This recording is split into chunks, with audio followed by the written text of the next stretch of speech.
Thank you very much. And of course, we have Heidi Jokos, who is following that story closely.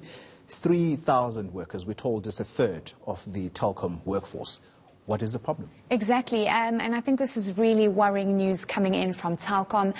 They have been speaking about retrenchments for a while now. I've been covering Telkom for years, and they have constantly said that they need to relook at their workforce. And the reason for this is because technology is advancing. If one remembers the landline that many people were using back in the day, my mother actually still has one in her cupboard. But technology is just changing, and Telkom needs to relook at the way it operates. They're moving into data. Their mobile operations aren't working as well as they expected.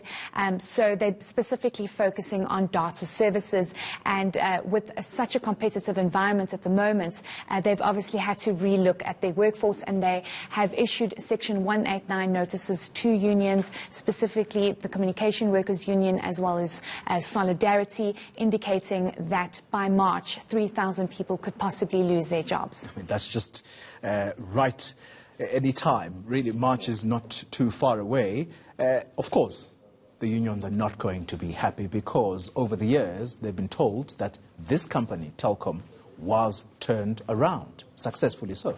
Exactly, and that is something that the unions have emphasized, specifically last night when the news broke that Telkom will be shedding about 3,000 jobs. They made it clear that they will not take this lightly. They are indicating they could possibly go on strike to try and put a stop to this retrenchment process.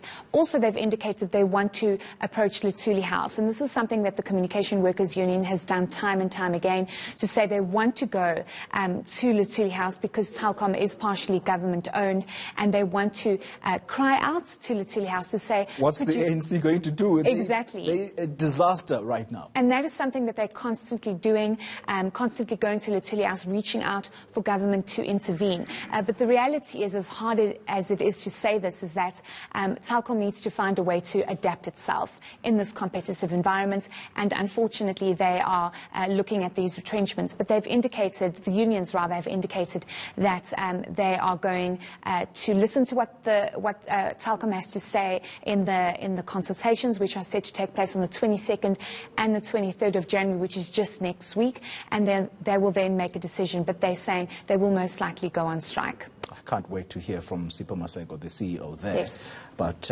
what he's going to do and how he's going to fend off the unions. All right, Heidi Jokos, thank you very much as we let you go.